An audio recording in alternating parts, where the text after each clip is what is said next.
She called him at 4 p.m. every single day for 127 days, never early, never late. The precision of it was almost mechanical, which should have been his first warning, but precision felt like care. Consistency felt like love. In 1999, before we understood how technology could weaponize intimacy, a man in Los Angeles learned what it meant to fall in love with someone who didn't exist, or rather, who existed so completely in fragments that no single version of her was ever real. His name was David Chen, 32 years old, a successful entertainment lawyer in a city built on people who understood the value of constructed identities. His office was on Wilshire Boulevard, 20th floor, corner suite. The kind of office that suggested he'd won at everything except the thing that actually mattered. He'd never had a relationship last longer than 8 months.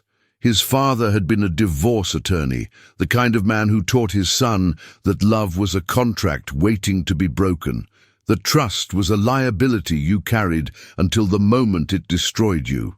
By the time David was old enough to understand what his father had actually given him, the damage was already architecture. He was alone in a way that success couldn't fix. And in that loneliness, he became vulnerable to something he didn't recognize until it was far too late. The app was called Love Connect. It was one of the first of its kind, a precursor to what would eventually become the dating app ecosystem that defined the 2000s. The interface was clunky. The audio quality was compressed, slightly robotic. But it had a feature that appealed to people who wanted anonymity. You could connect through voice only.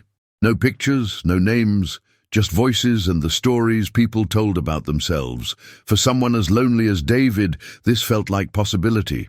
The first message came through on a Tuesday in January 1999. A woman's voice, distorted slightly by the app's compression, asking if he wanted to talk. He almost didn't respond, but something in the way she spoke, careful, measured, like she was choosing each word deliberately, made him pause. And then she said something that made him stop entirely. She mentioned a case he'd been working on, a custody dispute involving a minor actress and her ex-partner, a director. David had mentioned it casually to a colleague at a restaurant 3 days earlier.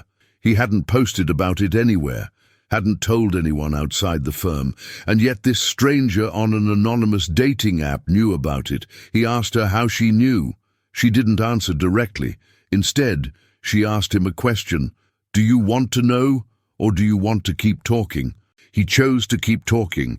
That was his first real decision, the moment he decided that mystery was more valuable than explanation. It was the moment he began to construct a narrative around her that had very little to do with who she actually was. Her name, she said, was Sarah. She worked in television production. She'd grown up in Los Angeles, but had spent the last 3 years away for family reasons. She was lonely too. She understood what it meant to feel unseen by people who were supposed to see you. When she talked, David found himself leaning closer to the phone, as if proximity could clarify the sound, could make her more real. They talked for 45 minutes, that first conversation. By the time it ended, he was already constructing a future with her, not consciously, not in words, but in the way his mind was already positioning her into the empty spaces of his life. When she asked if they could talk again the next day at 4 p.m., he said yes, without hesitation. And then she called at 4 p.m. the next day, and the day after that, and every single day after that, for the next 4 months. At first, the calls were casual. She'd tell him about her day. He'd tell her about cases he was working on, anonymized enough to not violate client confidentiality, but detailed enough that she could understand the emotional architecture of his work. She was a brilliant listener. She didn't interrupt. She didn't offer platitudes. She simply heard him, and in being heard, he began to feel real in a way that success and achievement had never made him feel. By week 3, he'd rearranged his entire professional schedule around the 4 p.m. call. He started blocking his calendar. He'd clear meetings that ran late. His colleagues noticed. There was a woman, the office's first assumption, and he was seeing someone who required punctuality. He never corrected them. It was easier to let them believe in a conventional romance than to try to explain what was actually happening. The calls became his anchor. At 3:55 p.m., something would shift in his body. A kind of anticipatory calm would settle into him. The world outside his office, the ringing phones, the other lawyers, the constant negotiation and conflict that defined his professional life would fade into irrelevance. All that mattered was that at 4 p.m. Sarah would call, and for the next 90 seconds to 4 minutes he would feel known. She began to tell him things that seemed designed to deepen intimacy, specific, vulnerable details. She told him about her mother's illness, about how she'd wanted to be a dancer but had stopped pursuing it because her father said it was impractical, about a betrayal by a close friend in college that she'd never fully recovered from. Each story felt like a gift, evidence that she trusted him, that she was letting him see the fractured parts of her that she kept hidden from the world. He reciprocated. He told her about his father, about the coldness that had calcified between them over decades, about the women he'd dated who'd felt like auditions rather than connections, about the nights when he'd look around his beautiful apartment and feel completely hollow. With each confession, the intimacy deepened, or rather, the illusion of intimacy deepened, though to David, illusion and reality were becoming indistinguishable. By February, she introduced the financial element. It came gradually, wrapped in narrative, embedded in the vulnerability she was already showing him. She mentioned, almost in passing, that her mother's hospital bills were becoming overwhelming. Her medical leave from her production job meant she was losing income. She wasn't asking him directly. She was just sharing the way people do when they're burdened. But David understood the subtext. He understood that by offering to help, he could prove something. That he was different from the men who'd abandoned her, that he was reliable, that he understood what love actually meant. He sent $5,000. He told himself it was temporary, just until she got back on her feet, just until the situation stabilized. She cried on their next call, not in a manipulative way, or at least not in a way that David could recognize as manipulative. She cried like someone who had been terrified and had just discovered that they weren't alone. She said his name. She said she'd never felt safe enough to be vulnerable with anyone. And now, because of him, she could breathe. Because of him, her mother could get better care. Because of him, she could imagine a future that didn't feel like drowning. He sent more money, 10,000, then 20. Each transfer came with a story, a reason, a narrative that made it feel less like he was being taken advantage of and more like he was participating in a love story that was unfolding in real time. She had an opportunity to invest in a small production company. She needed capital. If it worked out, they could build something together, a business, a foundation for a life. His business partner, Marcus, pulled him aside in early March. They'd been working together for 8 years. Marcus was direct in the way that successful people often are. He said what needed to be said and didn't apologize for the discomfort it caused. "You're distracted," Marcus said. "You missed the Feldman meeting. You've missed 3 billing hours this week. What's going on?" David couldn't explain it. How do you explain to someone practical that you've rearranged your entire existence around a phone call at a specific time? How do you explain that you're in love with someone you've never seen, whose real name you might not even know, whose voice is distorted by compression technology? Marcus would think he was insane. Probably, David thought, because the rational interpretation was that he was. "There's someone," David said. "It's serious." Marcus studied him. "Have you met her?" "Not yet, but—" "David, not yet is a problem." But David had an answer for this. Sarah had explained it. She was in a difficult situation with her family. There were complications. She needed time. And more importantly, she said, what they had over the phone was more real than anything that could happen in person.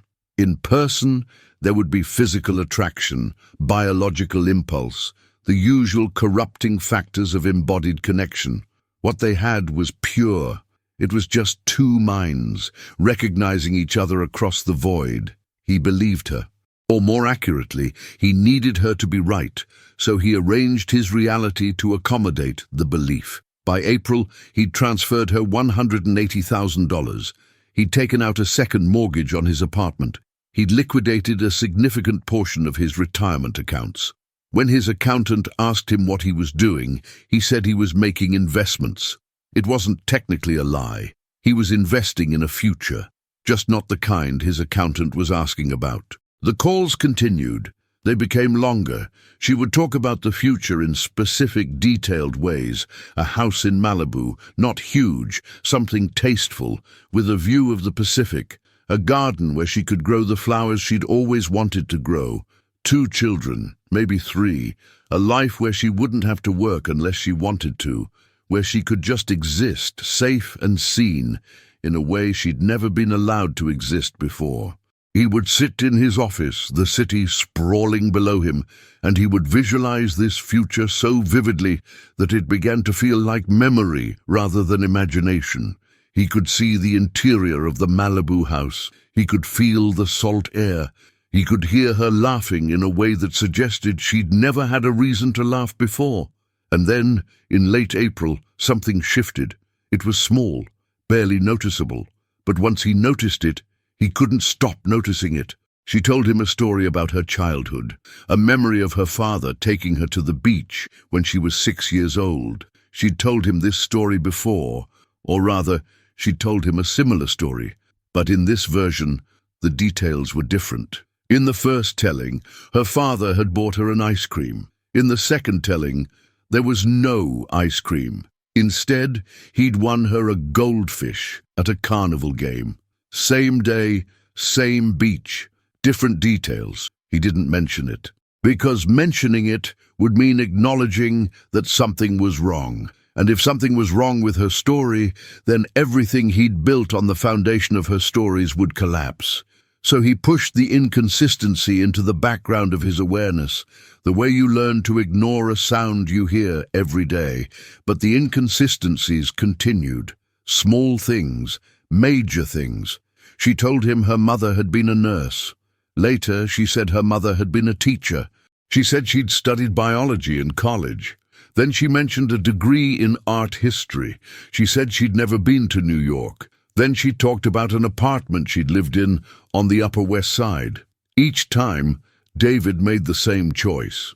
He didn't mention the contradiction. He pushed it aside, because the alternative, that he didn't know her at all, that the intimacy he'd been experiencing was one-directional and constructed, was unbearable. By May, he'd given her $340,000. He'd also, without fully understanding how it had happened, granted her power of attorney over his real estate holdings. She'd explained that it was necessary. Tax purposes, some kind of investment structure she was setting up. He'd signed the documents his lawyer had prepared, trusting her explanation more than he trusted his own professional judgment. He'd added her to his safe deposit box. She'd asked if she could store some important documents there. Her mother's medical records, insurance papers, financial statements. He'd said yes. She'd never used it, but her name was on the box. She had access. On a Thursday in May at 4 p.m., she called. The call was longer than usual. 90 seconds became 2 minutes. 2 minutes became almost 5. She told him how much she loved him. She told him that he'd saved her life. She told him that no one had ever understood her the way he did. She told him that she'd never felt safe until she'd met him. And then, in a voice that sounded different, not distorted by technology, but distorted by something else, something almost like sorrow, she said goodbye. Not "I'll talk to you tomorrow." Not "I have to go for now." Just goodbye. He asked her what she meant. She didn't answer. The line went dead. He tried calling back. The number didn't exist. He tried logging into the Love Connect app. The account had been deleted. He spent the night frantically trying to reach her through any channel he could think of. By morning, he was trying to access his bank accounts. The transfers were still there, documented and clear, but the money was gone. consolidated accounts. She'd handled that with the power of attorney. The safe deposit box had been emptied. He discovered this when his bank called him, concerned that large quantities of cash had been withdrawn. He called the police. They told him they couldn't help. She had power of attorney. She had access to the box. By every legal metric, what she'd done was possible within the boundaries of what he'd authorized. Technically, legally, it wasn't theft. It was what he'd given her permission to take. The investigation took months. David hired a private investigator. He hired a hacker. He liquidated what remained of his assets trying to trace her. He called the Love Connect company. They still existed, but they had no record of her account. They provided no logs of her IP address, no location data, nothing. The service wasn't designed to retain that information. User privacy was the selling point. By August, David's life had essentially collapsed. He'd taken a leave of absence from his firm. His apartment was mortgaged to the point of worthlessness. He'd lost the investment accounts, the business ventures he'd been part of, the social standing that had taken him a decade to build. He was 40 years old, alone again, but this time with the additional knowledge that his loneliness had made him catastrophically vulnerable. It was during the civil litigation, a desperate attempt to sue the dating app, to sue anyone, to recover something from the wreckage, that his lawyer uncovered something unexpected. The Love Connect company, reluctantly and under legal pressure, had finally released limited information. The calls, they explained, had all originated from the same geographic location, Los Angeles, specifically Brentwood, and even more specifically from a landline located at the Riverside Behavioral Health Center, a facility specializing in treatment of dissociative identity disorders. She hadn't been calling from across the city. She hadn't been calling from elsewhere in the country, building an elaborate con from a distance. She'd been calling from 3 blocks away from his office. From a treatment facility. Every single call, all 127 of them, had originated from the same institutional building.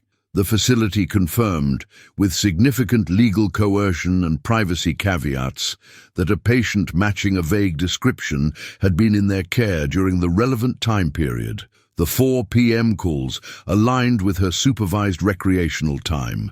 The Love Connect app had been installed on a shared computer in the facility's common area. The consistency of the calls, the mechanical precision of 4 p.m., never varying, aligned with the facility's daily schedule. But here was what the facility's clinical director told David in a closed-door meeting. The patient had severe dissociative identity disorder. This meant her mind had fractured into multiple distinct identities, each with its own personality, memories, and in some cases, its own beliefs about their age and relationship to the world. One of those identities had become aware of David. How? Probably from a supervised outing. The Starbucks he frequented was 3 blocks from the facility. She'd probably seen him there, absorbed details about him, built a narrative around him. One of her fractured identities had become obsessed with him. That identity had access to the shared computer. That identity had created the Love Connect account. That identity had called him every day at 4 p.m. for 4 months, creating an elaborate story, a constructed personality, a version of herself that was specifically designed to appeal to what she sensed was his deepest vulnerability.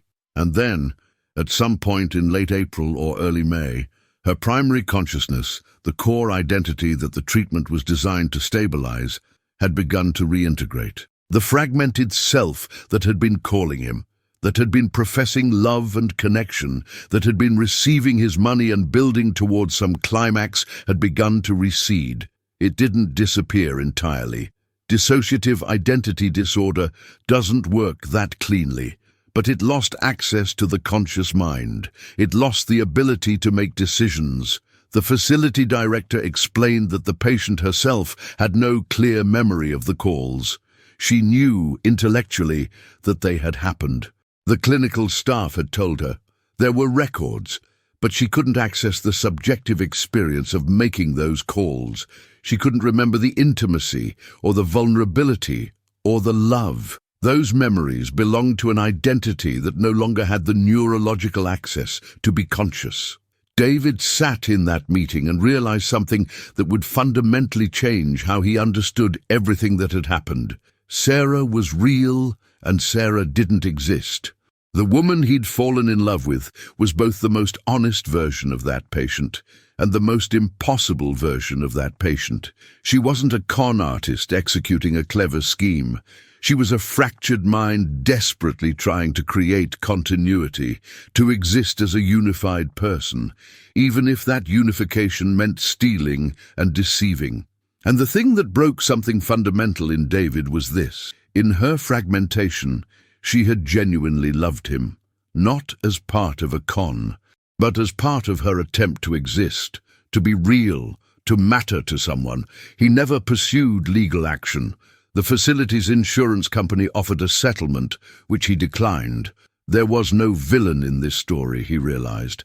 There was only a human being whose mind had fractured so completely that one part of her had fallen in love with him, while another part of her remained institutionalized, unaware.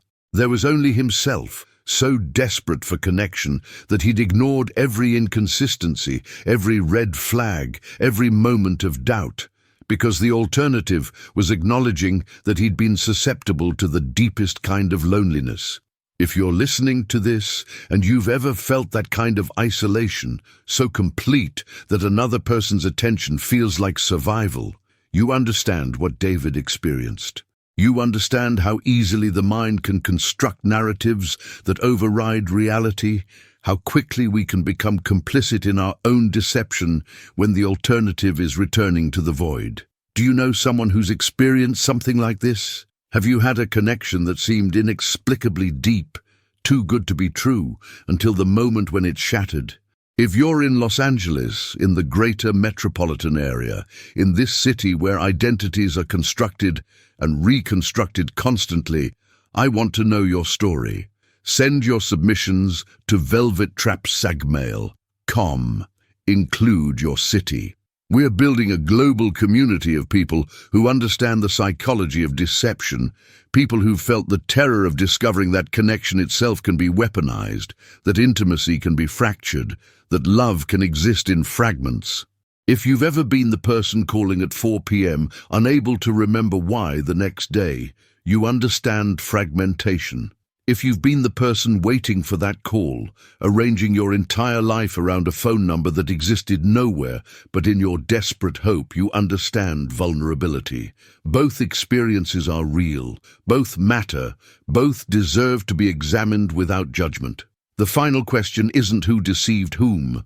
The final question is this: when both parties are fractured, when both are desperate, when both are trying to construct a unified self out of broken pieces, can deception exist at all? Or is it just two people reaching across the void, touching for a moment, each believing they've finally found the part of themselves they've been searching for?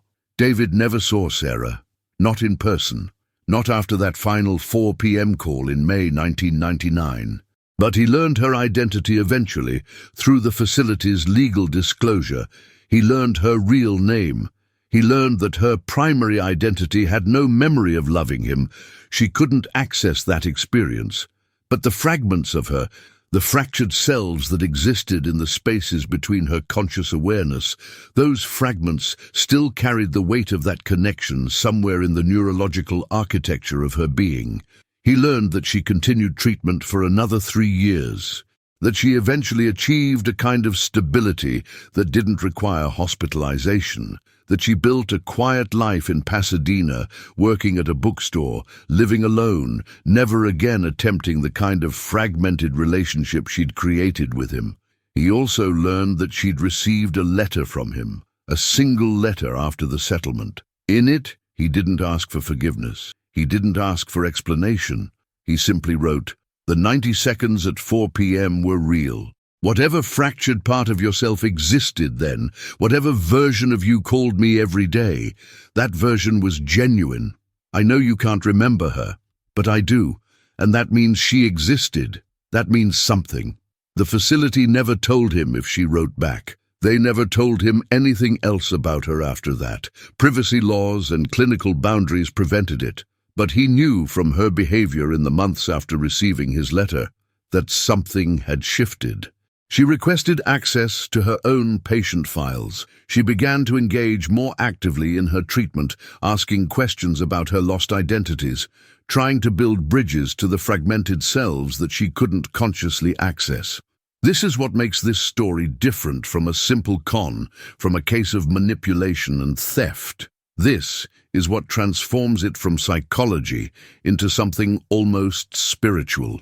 A moment when two broken people reached for each other and in doing so became briefly whole. The wholeness was an illusion. But then again, isn't all human connection to some degree an agreement to believe in a shared illusion? David rebuilt his life slowly. He never returned to entertainment law. He became a therapist specializing in attachment disorders and trauma.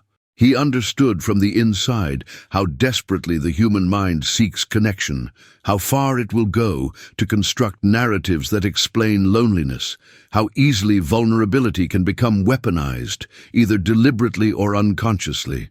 And every day at 4 p.m., for years, he would pause, not for long, just a moment, just long enough to remember the voice on the other end of the line, telling him she loved him, telling him she'd never felt safe until he existed in her life. He remembered the identity that had loved him, even though that identity no longer existed. Does Sarah, the primary consciousness, the woman working at the bookstore, does she ever remember him? Does she ever have a moment where something in her fractured neural pathways reaches toward the memory of someone she loved but can't access? No one can know. The interior architecture of a fragmented mind remains, by definition, inaccessible to everyone, including the person whose mind it is. But what we do know is this: the calls were real, the voice was real, the love, whatever form it took, whatever fractured version of love a dissociated mind is capable of, was real. And David learned that sometimes the person you fall in love with isn't a person at all. Sometimes they're a moment, a consistent moment, repeated 127 times at exactly 4 p.m., where someone somewhere, in whatever fractured version of themselves exists at that moment, needs you desperately enough to call. And sometimes being needed is the closest thing we get to being loved.